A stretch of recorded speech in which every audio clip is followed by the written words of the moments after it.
안녕하십니까. 산업안전을 강의하는 최윤정입니다. 이번 시간은 산업안전보건법규 중에서 공정안전보고서 다시 한번 정리하겠습니다. 자, 우리가 5과목에서 공부를 했었습니다. 하지만 실기까지 중요한 내용이기 때문에요. 다시 한번 읽으면서 공부했던 내용 정리해 보도록 하겠습니다. 자, 일단 공정안전보고서의 작성 제출입니다. 사업주는 사업장의 대통령령으로 정하는 유해하거나 위험한 설비가 있을 때 그 설비로부터의 위험물질 누출, 화재, 폭발 등으로 인하여 사업장 내의 근로자에게 즉시 피해를 주거나 사업장 인근 지역에 피해를 줄 수 있는 사고로서, 자, 이렇게 사업장 내에서 일어난 사고가 인근 지역에까지 피해를 주는 걸 우리가 중대 산업사고다라고 했습니다. 그죠? 예방하기 위하여 대통령령으로 정하는 바에 따라서 공정안전보고서를 작성을 합니다. 자, 그래서 누구에게 제출한다? 고용노동부 장관에게 제출한다. 그죠? 우리가 유해위험 방지 계획서도요, 누구에게 제출한다는 고용노동부 장관이었죠. 근데 두부를 어디에 낸다 할 때는 공단이었죠. 그죠? 자, 이 경우 공정안전보고서의 내용이 중대산업사고를 예방하기 위하여 적합하다고 통보받기 전에는 관련된 유해하거나 위험한 설비를 가동해서 아니 된다. 다시 말하면 고용노동부에다가 우리가 이 공정안전보고서 작성 대상이 되는 설비를 사용하기 전에 고용노동부 장관에게 제출해서 적합하다, 이 설비로는 사업장에서 사용해도 되겠다, 적합 판정을 받아야지만 그 설비를 가동할 수 있고요. 그전에는 가동해서 아니 된다라는 내용 되겠습니다. 두 번째, 사업주는 공정안전보고서를 작성할 때, 어디? 괄호, 그죠? 우리 공장에서, 우리 사업장에서 안전과 보건에 대한 주요한 내용을 결정짓는 회의였죠. 그죠? 산업안전보건위원회의 심의를 거쳐야 합니다. 하지만 규모가 작아서 산업안전보건위원회가 설치되어 있지 아니한 사업장의 경우에는 누구였습니까?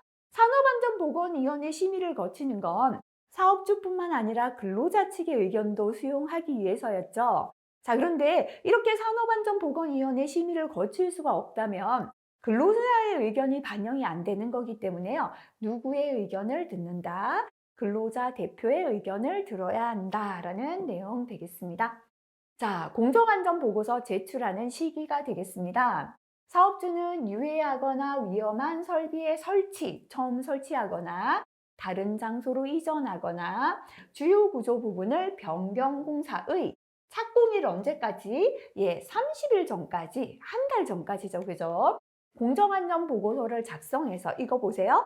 앞에서 그냥 제출한다 할 때는 고용노동부 장관이 됩니다. 하지만 구체적으로 며칠 전까지 두부를 작성해서 어디에 제출한다 할 때는 공단에 제출한다. 그죠? 결국 우리가 30일 전까지 두부를 공단에 제출하면 공단에서 심사해서 그 결과를 고용노동부에 보고한다라고 보면 되겠습니다. 시험엔 이게 더 잘 나오겠습니다.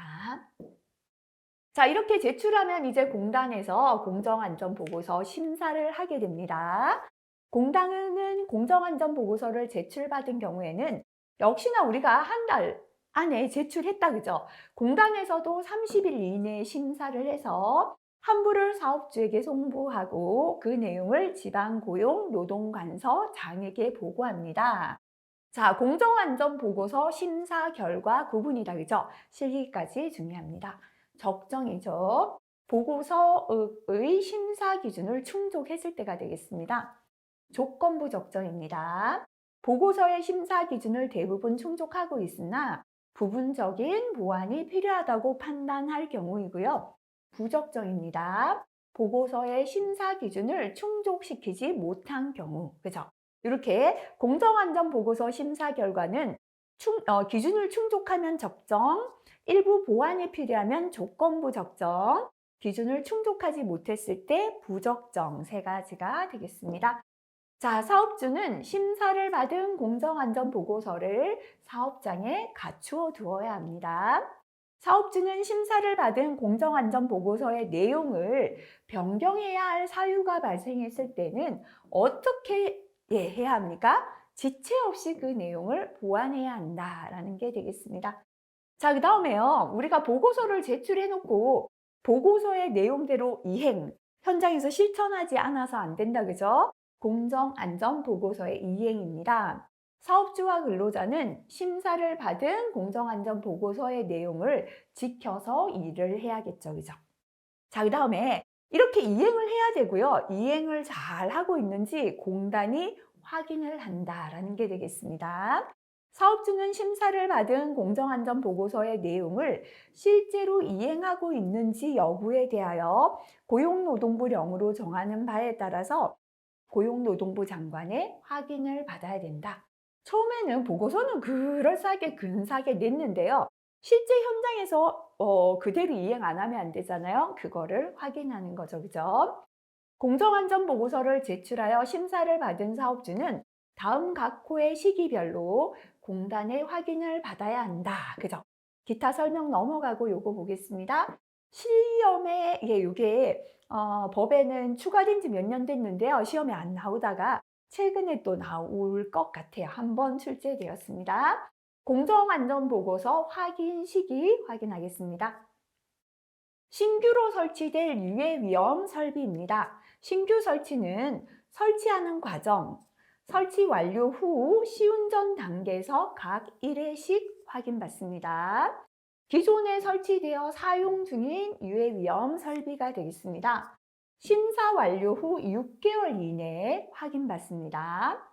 유해위험 설비와 관련한 공정에 중대한 변경이 있었습니다. 이렇게 중대한 변경이 있은 건 변경 완료 후 1개월 이내가 됩니다. 자, 유해위험 설비 또는 이와 관련된 공정에 중대한 사고나 결함이 발생했습니다. 역시나 1개월 이내죠, 그죠? 그래서 중대한 변경이나 중대한 사고나 결함, 중대한 건 1개월 이내 합니다. 보통 사용하고 있던 건 6개월, 심사하고 6개월 이내고, 신규는 설치하는 과정에서 한번 받고 설치 완료하고 시운전 단계에서 한번 받는다. 요거 기억하시면 되겠습니다. 공단은 사업주로부터 확인 요청을 받은 날부터 1개월 이내에 사업주가 확인해 주세요 하면 공단에서는 한 달 이내에 확인을 합니다. 확인한 날로부터 보름 이내죠. 15일 이내에 결과를 사업주에게 통보합니다. 자, 이렇게 확인하고 통보할 때는요. 적합, 부적합, 조건부 적합. 앞에서 심사는 적정, 부적정, 조건부 적정이었죠. 그죠? 시험에는 그게 더 잘 나옵니다. 적합은 현장과 일치할 때, 보고서와 현장이 일치할 때고요. 부적합은 현장과 일치하지 아니할 때고, 조건부 적합은 확인일 이후의 조치에도 안전상의 문제가 없는 약간의 불일치가 있는 경우가 되겠습니다. 자, 이렇게 확인했다, 그죠? 보고서 내용대로 현장이 되어 있나 확인했고요. 확인할 땐 되어 있었는데 그 다음부터 또 안 지키면 안 되죠. 그래서 이행하고 있는 상태를 수시로 평가하는 게 되겠습니다. 고용노동부 장관은 고용노동부령으로 정하는 바에 따라서 공정안전보고서의 이행 상태를 정기적으로 평가할 수 있습니다. 자, 고용노동부 장관은 공정안전보고서의 확인 후 얼마가 지난 날부터 1년이 지난 날부터 얼마 이내, 2년 이내에 공정안전보고서 이행 상태 평가를 해야 합니다.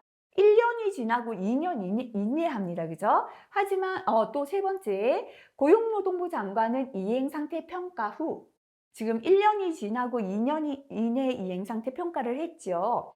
그 이행 상태 평가 후에 얼마마다 4년마다 이행 상태 평가를 해야 합니다. 다만 다음 각호 어느 하나에 해당하는 경우에는 1년 또는 2년마다 실시할 수 있다.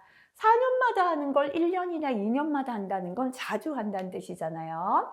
자, 어떨 때인가 하면 이행상태 평가 후에 사업주가 이행상태 평가를 요청. 원래 4년에 한번 해야 되는데 사장님께서 우리 회사는 2년마다 해주세요. 이렇게 요청했을 때입니다. 사업주가 요청했을 때. 두 번째는 사업장에 출입하여 검사나 안전보건 점검, 검사나 점검을 실시한 결과 변경요소 관리계획 미준수로 공정안전보고서 이행 상태가 불량한 것으로 인정되었어요. 이럴 때는 지금 이행이 잘 안 된다라고 불량한 것으로 인정되었기 때문에 4년이 아니라 1년이나 2년마다 잘 이행하고 있는가 자주 확인한다라고 보시면 되겠습니다. 자, 이제 이거 나머지 읽어보시면 되고요. 제출 대상, 아무래도 대상이 가장 중요하겠죠, 그죠?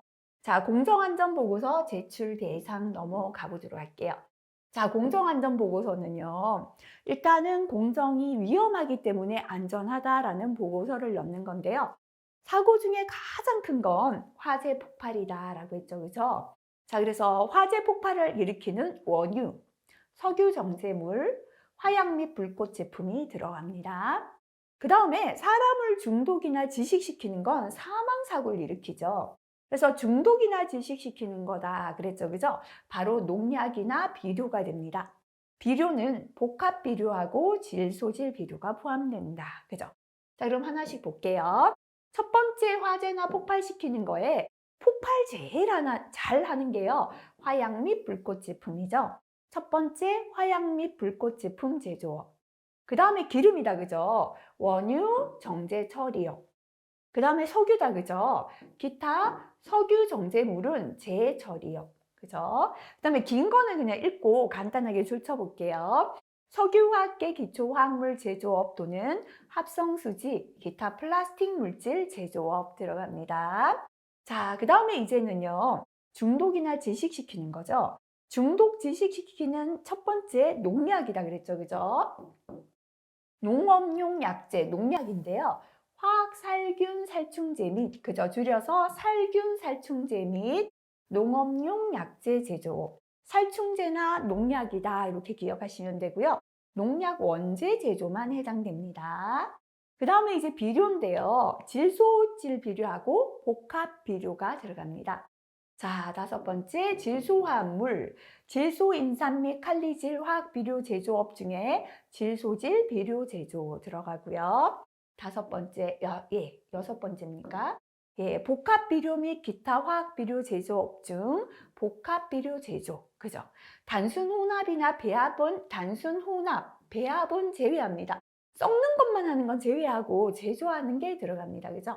자, 그래서 요거요, 예, 이렇게 조금 나눠서 한 5가지 정도 반드시 암기하시면 좋겠습니다. 자, 그 다음에 설비의 주요 구조 부분을 변경함으로써 공정안전보고서를 제출해야 하는 경우 보겠습니다. 자, 주요 구조 부분을 변경했을 때 공정안전보고서를 제출해야 되는 건 첫 번째, 생산량의 증가, 원료 또는 제품의 변경을 위하여 반응기, 관련 설비를 포함합니다. 그죠? 교체나 추가로 설치할 때 반응기 들어갑니다. 두 번째, 변경된 생산 설비나 부대 설비의 해당 전기 전격 용량이 300kW 이상 증가한 경우, 전기가 300kW나 증가했다. 그만큼 생산 설비 많아진 거죠. 그죠? 해당되고요. 그 다음에 플레어 스택을 설치나 변경하는 경우.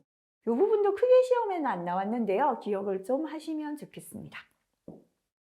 자, 다음 각호 설비는 유해 위험 설비로 보지 아니한다. 다시 말하면 공정안전보고서 제출에서 제외되는 대상 설비가 되겠습니다. 왜 공정안전보고서에서 제출이 제외되는가 하면요, 해당 법 각각의 다른 법의 적용을 받기 때문이다. 그죠? 자, 원자력 설비, 군사시설, 사업주가 해당 사업장 내에서 직접 사용하기 위한 난방용 연료의 저장이나 사용 설비. 자, 요거는요, 우리가 원유를 정제하거나 석유 정제물을 만드는 게 아니라 그냥 우리가 겨울에 추우니까 난방용으로 쓰기 위한 기름을 가지고 와서 저장이나 사용하는 거, 이런 것까지 보고서를 제출하진 않는다. 그죠? 도소매 시설, 차량 등의 운송 설비, 액화석유가스의 안전관리 및 사업법에 따른 액화석유가스 충전 저장 시설, 도시가스 사업법에 따른 가스 공급 시설, 그죠? 그래서 간단하게 기억해 보면 원자력, 군사, 요거는 그냥 이런 게 들어갔다 정도 생각하시고요. 도소매, 운송, 액화석유가스, 가스 공급 시설 이 정도로 실기 대비해서 기억하시면 좋겠습니다. 자, 그 다음에 공정안전보고서의 내용이죠. 별표 3개입니다. 공정안전보고서에서는요, 첫 번째 공정에 대한 자료가 다 들어가야 됩니다. 공정에 대한 일반 자료다, 그죠? 공정안전 자료가 되겠습니다. 자, 그러면 공정안전 자료에 세부적으로 어떤 게 있나 한번 볼게요. 자, 취급 저장하고 있거나 취급 저장하려는 유해 위험 물질의 종류가 뭐고 수량이 얼마다, 그죠? 요 물질에 대한 물질안전보건 자료, 유해 위험 설비의 목록이나 사양, 설비는 어떤 거다.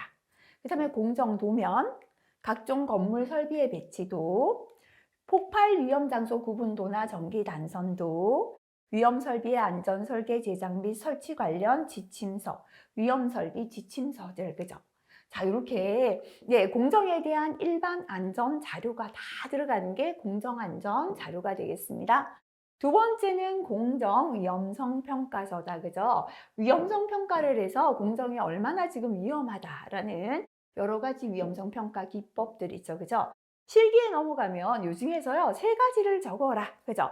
우리 이 과목에서 제일 많이 배웠던 게 FTA죠.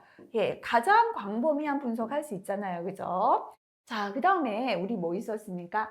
네, 위험과 운전 분석, 해조비죠. 요거는 대표적으로 우리 공장에 대한 위험을 분석하는 기법이었잖아요, 그죠? 그 다음에 사건수 분석, 어떤 사고가 있다라는 걸 분석하는 거, ETA. 요 정도로 3가지 정도 기억하셔도 되겠습니다. FTA하고 해조하고 ETA가 공정 위험성 평가를 하는 분석 기법이다 정도 기억하시고요. 자, 그 다음에 앞으로 어떻게 안전하게 운전하겠다, 안전운전 계획, 비상시에 어떤 사태가 벌어지면 어떻게 조치하겠다라는 비상조치 계획입니다. 자, 그래서 공정안전보고서 내용은 공정안전 자료, 공정위험성 평가서, 안전운전 계획, 비상조치 계획 이렇게 4가지가 되겠습니다. 자, 나머지 한번 읽어보시면 되겠습니다. 자, 그 다음에 이제 우리가 역시나 화학 과목에서 공정안전보고서 있었지만 물질안전보건 자료 함께 공부했죠. 그래서 이것도 같이 한번 살펴보겠습니다. 줄여서 물질안전보건 자료, 약자로 MSDS다라고도 합니다. 그죠? 물질안전보건 자료의 작성 및 제출 보겠습니다. 화학물질 또는 이를 함유한 혼합물로서 물질안전보건자료 대상물질을 이제 대상물질은 법에서 정해놨겠죠. 제조 후 수입하려는 자는 다음 각호의 사항을 적은 물질안전보건자료를 고용노동부령으로 정하는 바에 따라서 작성해서 고용노동부 장관에게 제출합니다. 그래서 작성해야 되는 대상 물질은 그 물질을 우리가 만들거나 외국에서 수입할 때는 물질안전보건 자료를 작성해서 노동부에 제출을 해야 됩니다. 이 경우 고용노동부 장관은 고용노동부령으로 물질안전보건 자료의 기재사항이나 작성 방법을 정할 때 이렇게 화학물질관리법, 화학물질의 등록 평가에 관한 법률과 관련된 사항에 대해서는 환경부 장관과 협의하도록 되어 있습니다. 자, 그렇다면 물질안전보건 자료에 적어야 하는 사항, 그죠? 적어야 하는 사항이 있고요. 데이터 시트에 16가지 항목이 있죠. 이거는 데이터 시트는 전체에 적어야 되는 전체 내용입니다. 그죠? 그래서 데이터 시트의 내용부터 한번 볼게요. 첫 번째, 줄여서요. 이거 어느 회사에서 만든 무슨 제품이다. 그죠? 무슨 회사에서 만든 무슨 페인트다. 요 제품과 회사와 제품이 들어갑니다. 그리고 조금 더 세부적으로 이 제품의 명칭은 뭐고 안에 뭐가 들었다. 구성 성분의 명칭 및 함유량이 되겠습니다. 자, 이런 이제 명칭은 뭐고 함유량이 뭔데 이런 물질이 들어있다 보니까 이런 특성을 갖고 있다. 그죠? 그래서 물리화학적 특성인데요. 특성에 해당되는 거를 묶어버리자라고 했죠. 그죠? 안정성 및 반응성, 독성, 환경에 미치는 영향. 그죠? 자, 그 다음에 이렇게 우리 특성을 묶어서요. 이 물질은 물리화학적 특성인데 안정성, 반응성, 독성에 관한 정보, 환경에 미치는 영향, 이렇게 특성 묶어버려도 되겠습니다. 자, 그 다음에는 이런 특성을 가졌기 때문에 이렇게 취급하고 저장하라. 그죠? 취급 및 저장 방법 들어갑니다. 취급 및 저장 방법에 해당되는 거는요. 폐기할 때 어떻게 하라? 폐기 시 주의사항, 운송에 필요한 정보, 이런 걸 취급 및 저장법 밑에 묶어서 기억해도 되겠습니다. 자, 이렇게 취급하고 저장하라 알려줬지만, 그래도 행여나 사고가 난다면 대처하는 방법, 그죠? 자, 폭발 화재 시 대처법, 사람 응급조치 요령, 누출 사고 시의 대처법, 비슷한 거 묶어버려도 되겠죠, 그죠? 자, 이렇게 하고 나니까요, 이제 거의 다 됐고, 마지막에는 하루에 얼마밖에 못 쓴다, 한 달에 얼마 써야 된다, 법적 규제 현황까지 들어가겠습니다. 그 다음 이제 기타 참고사항입니다, 그죠? 그 다음에 대처법에 요거 들어가도 되겠죠. 노출 방지 및 개인 보호구, 노출되지 않도록 대처하기 위하여 이런 보호구가 필요하다라는 거 들어가면 되겠습니다. 아까 특성에 이게 빠졌네요. 그죠? 얼마나 유해하고 위험하다, 유해 위험성도 특성에 해당되겠습니다. 자, 그런데요. 우리 작업장에 이렇게 많은 16가지를 작업장에 깨알같이 적어서 붙여놓으면 작업자들이 한눈에 이걸 다 알아보기는 쉽지 않죠. 그래서 그 중에서 진짜 작업에 꼭 필요한 내용만을 적어서 작업장에 적어야 하는 사항, 이렇게 구분하도록 할게요. 그래서 물질안전보건 자료에 적어야 하는 사항이다. 그죠? 우리 작업장에 이렇게 적어놔야 되는 사항이다 라고 보겠습니다. 첫 번째 제품명이 뭐다? 요거 무슨 제품인데, 자, 이 제품명에는 어떤 화학물질이 얼마만큼 들었다. 제품명, 화학물질의 명칭 및 함유량, 그죠? 자, 이렇게 얼마만큼 들어있는데 이 함유된 물질은 이러한 위험을 갖고 있다. 그죠? 건강 환경에 대한 유해성, 물리적 위험성. 그죠? 자, 그래서 이러한 유해 위험이 있기 때문에 이렇게 취급하라. 안전보건상 취급 주의사항입니다. 그래서 굵직한 거는 제품이 뭐며 이 제품 안에는 어떤 명칭에 뭐가 신나가 10%, 벤젠이 5% 이렇게 명칭 및 함유량 들어가고요. 이 물질들은 이렇게 유해 위험하다. 건강 환경에 대한 유해성, 물리적 위험성. 그래서 이렇게 취급하라. 안전보건상 취급주의사항이죠. 근데 이게 최근 들어 추가되었습니다. 또는 물리화학적 특성을 넣어도 됩니다. 이 물질의 물리화학적 특성, 독성에 관한 정보, 폭발 화재 시의 대처법, 응급조치 요령. 이 독성이 어느 정도 되니까 보호구 착용해야 되고 어떻게 대처하고 응급조치하라까지 포함이 되겠습니다. 자, 그 다음에 이번에는요, 반대로 물질안전보건자료 작성에서 제외되는 대상이에요. 그죠? 역시나 각각 기타 다른 법규에 적용을 받기 때문에 물질안전보건자료 작성에서 제외가 되는 것이다 라고 했죠. 요거는 암기법만 한번 보고 지나갈게요. 비료로 농사를 지었는 식품하고 건강식품하고 위생용품하고 폐기물에서, 그죠? 식품하고 건강식품하고 위생용품의 폐기물, 이것들을 폐기물에서 화약하고 방사성 원료물질이 나왔습니다. 화약, 방사성 원료물질, 이게 다 사람이 먹는 건데 여기에서 화약이나 방사성 원료물질이 나오니까요. 이걸 치료해야 된다, 그죠?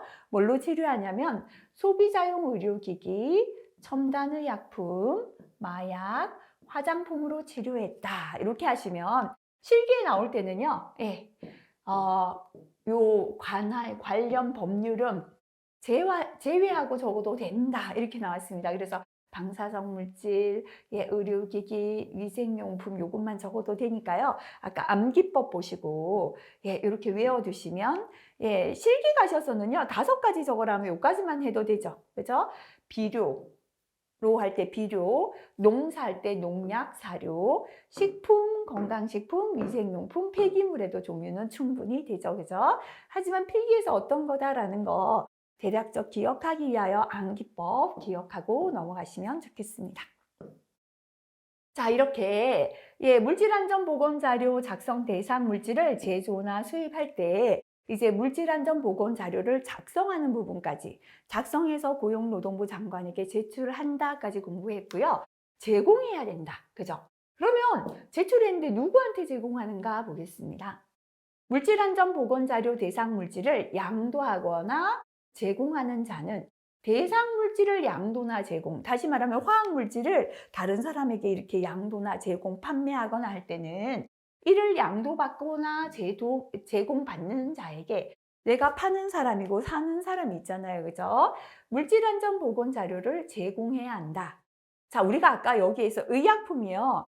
MSDS에서는 제외되었지만 우리가 약국에서 연고를 사면 이 종이 박스 안에 종이가 한 장 말려 있잖아요. 그 안에 보면 명칭이 뭐고 함유량은 뭐가 몇 프로 들었고 어떻게 취급하고 행여나 먹었을 때 어떻게 하라.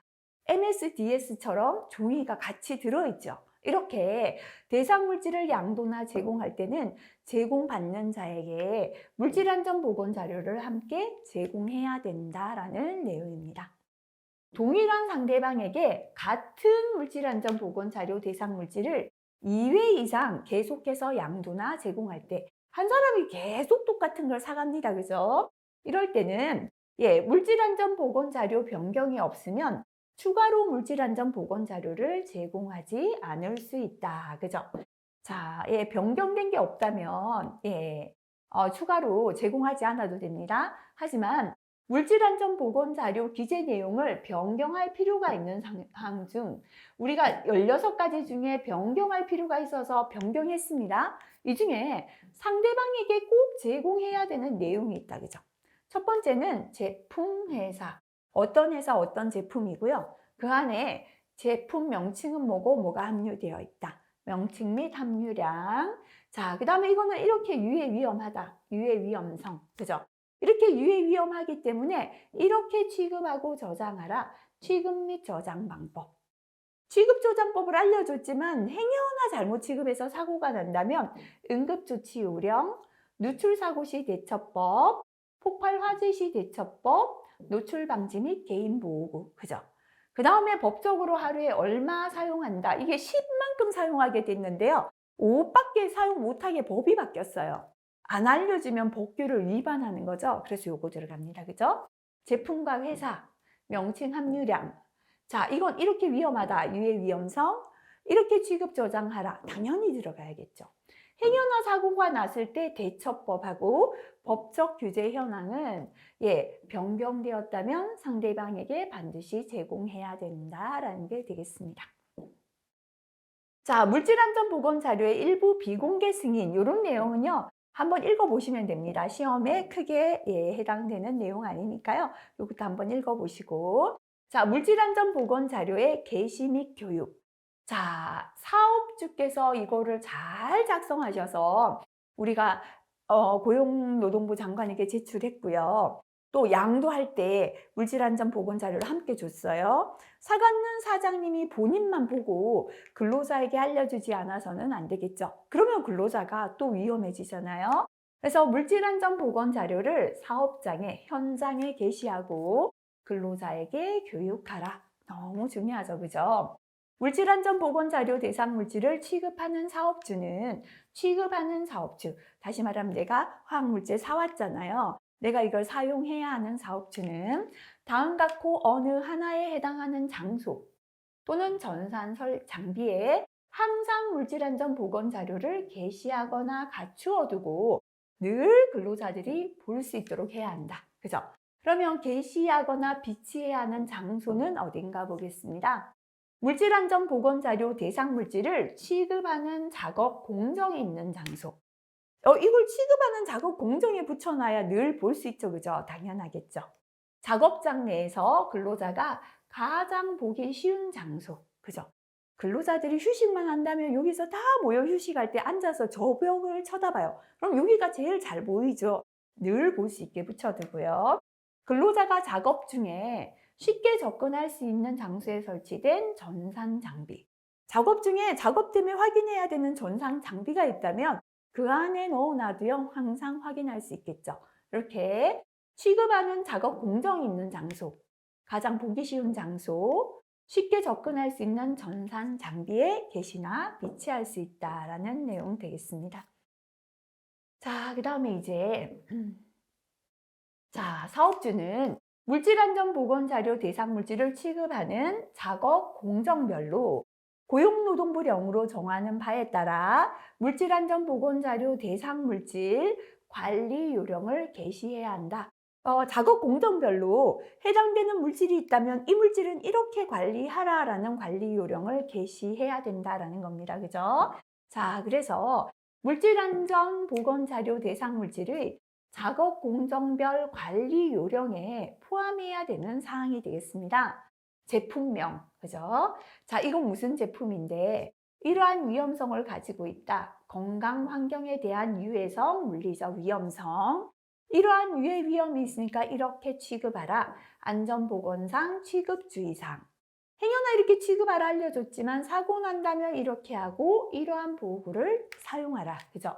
응급조치요령, 사고시 대처법, 적절한 보호구까지가 관리 요령에 포함되어야겠습니다. 자, 그래서 지금요, 물질안전보건자료 적어야 하는 사항, 그리고 우리 관리 요령에 포함하는 사항, 교육해야 되는 사항 많다, 그죠? 그래서 요거를 또 밑에 보면 물질안전보건자료 대상 물질의 내용을 근로자에게 어떤 경우에 교육해야 하는가? 교육해야 하는 경우 한번 볼게요. 물질안전보건자료 대상 물질을 제조, 사용, 운반, 저장하는 작업에 근로자를 처음 배치했어요. 그러면 이 대상 물질에 대해서 근로자가 모르니까 교육해야겠죠. 새로운 대상 물질이 도입됐어요. 지금까지 사용하던 물질이 아니기 때문에 재교육해야겠죠. 유해 위험성에 대한 정보가 변경됐어요.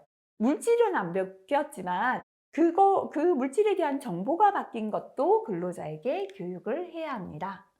자, 그렇다면 물질안전보건자료 교육 내용이다, 그죠? 자, 첫 번째 대상 물질 명칭이나 제품명. 이게 지금 적어야 되는 사항, 관리 요령 포함사항, 교육 내용 다 공통 들어가 있죠. 그 다음에 두 번째는 물리적 위험성, 건강 유해성. 이것도 두 번째 공통으로 들어가 있죠, 그죠? 이런 유해 위험이 있으니까 이렇게 취급하라. 취급상 주의사항. 이것도 공통으로 다 들어있어요. 그 다음에 공통이 뭐죠? 대처하는 방법이잖아요. 응급조치 요령 및 사고시 대처법. 이렇게 네 가지가 다 공통이라 보시면 됩니다. 그죠? 자, 그리고 이제 교육할 때는 작업자들이 보호구 착용해야 되니까 적절한 보호구 들어가 있고요.